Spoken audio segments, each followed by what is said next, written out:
청소년들의 이런 극단적인 선택도 굉장히 많이 늘어나고 있다고 해요. 이건 좀 어떻게 보면 접근법 자체를 좀 달리 가져야 되는 게 아닌가 이런 생각도 그렇습니다. 들고요. 네.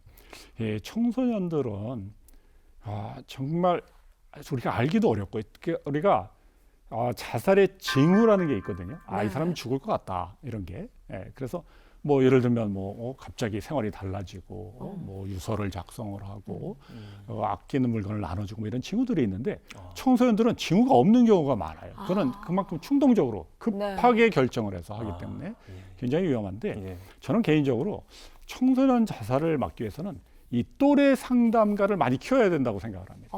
또래 상담가. 네, 또래 상담가라는 게 이미 있어요. 그래서 이제 뭐 모든 데 있지는 않지만 네. 그래서 왜냐하면 청소년들은 이게 부모나 선생님의 이야기보다는 이 친구들의 이야기를 더 잘 듣는단 말이죠. 그래서 제가 한국 자살 예방 협회에서도 학술 대회 때 네. 또래 상담가들을 데려다가 같이 이야기도 나누고 예. 네. 그러고 보면 그 친구들이 접근을 하는 경우는 상당히 어떤 죽음이나 자살을 생각했던 아이들이 잘 따라오고 네. 같이 이야기도 나누고 또 이 아이들이 어떤 이게 치료가 필요하더라도 병원으로 이렇게 가도록 설득도 하고 비슷한 고민을 하고 있으니까 가능한 그렇습니다. 그리고 상황인 대개 거죠. 그 상담가 아이들이 자기들도 그런 이야기 있었다. 사실 청소년기에는 저도 아까 제가 뭐 청소년기 대학에서 방황을 했다고 했지만 예. 어느 시기에 조금씩 힘들고 특히 요즘처럼 공부가 어려운 시기에 맞습니다. 한동안 방황하지 않은 친구가 어디 있겠습니까? 네. 저는 많은 분들한테 묻고 싶어요. 한 번도 죽고 싶지 않은 사람이 있었느냐고. 사실 저도 아까 말씀드렸다시피 정말 할머니하고 둘이 와 있을 적에 네.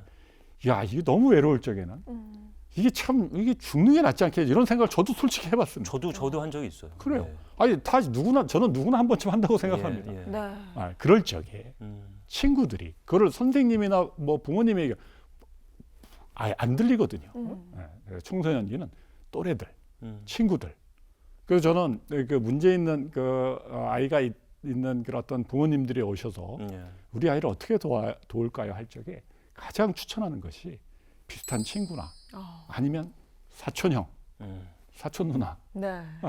좀 비슷한 나이 또래의 동성애 그런 사람들과 이야기를 좀 많이 나누게 해라. 그런 게 도움이 됩니다. 그러면 그 사람들하고 같이 놀기도 하고 같이 이야기도 나누고 그렇죠. 비슷한 고민을 갖고 있으니까 예. 네. 그런 게 좀 도움이 되지 않을까 싶습니다. 네. 아무래도 청소년들은 엄마 아빠는 내 마음을 몰라라고 생각을 그렇습니다. 하잖아요. 네. 또래 공감이 또 굉장히 중요할 것 같다는 그렇습니다. 생각을 하고요. 한편 교수님께서 이런 얘기를 또 하셨더라고요. 자살은 전염성이 강한 질병이다. 이걸 또 바이러스로 표현하는 경우도 있던데 이게 실제로 전염이 되나요, 이게? 그러니까 자살을 독립적인 질병으로 보자는 주장이 저 말고도 많이 있었습니다. 네. 네. 왜냐하면 이거 좀 독특하거든요. 네. 그러니까 아까 그래서 충동적인 자살도 있고 우리가 우울하다고 다 자살하지 않습니다. 예. 그래서 물론 이제 자살을 어떤 현상이나 증상으로 보는 게 일반적인 시각이지만 독립적인 병으로 봐야 되지 않을까 이런 생각도 했는데 분명한 건 우울증은 전염성이 강합니다.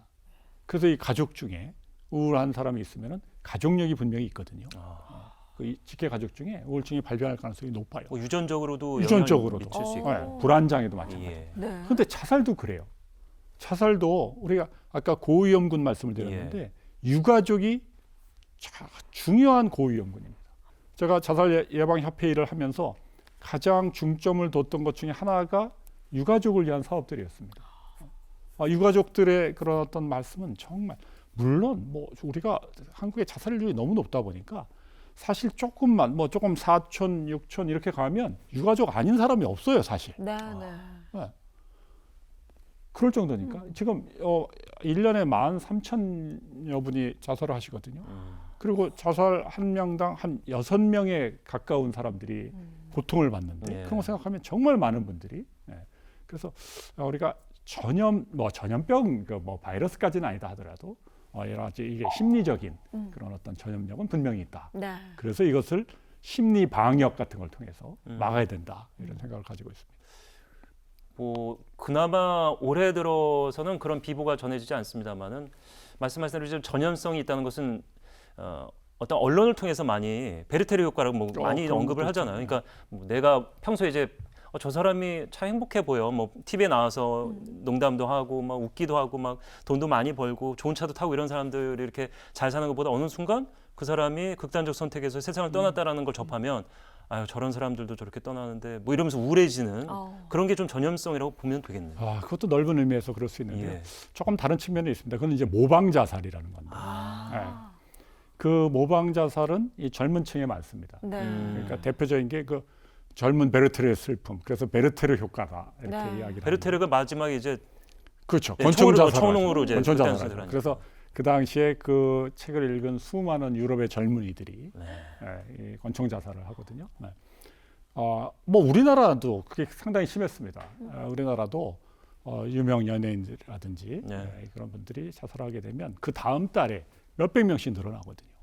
그래서 이건 절대 안 되는 거고 여기에 가장 중요한 게 이제 언론의 어떤 방송이라든지 네. 태도인데 저희가 좀 우려하는 것은 지금은 많이 없어졌습니다만은 과거에는 어떤 그 유명인의 자살 사건이 있으면 이를 마치 무슨 현장 중계, 뭐 스포츠 중계하듯이 가서 자세하게 이분이 뭐 어떤 이유로 뭐 어떤 그 수단을 해서 뭐 주변에 어떤 일이 있었다더라, 뭐 네, 빚이 어떤 있었다더라, 뭐 이런 방법으로, 거를 네. 방법도 가르쳐주고. 네. 그런데 그 원인도 사실은 뭐 알 수가 없거든요. 그렇죠. 그걸 알기 위해서는 심리부검이라는 걸 통해서 네. 장시간 동안 분석을 해야지 알 수 있는데 그걸 그냥 예단해가지고 이런 일이 있어서 물론 지금은 이제 그런 어떤 보도에 대한 지침 같은 것들이 생겨서 많이 좋아지고 있습니다만은 과거에는 좀 그런 안타까운 일들이 있었습니다.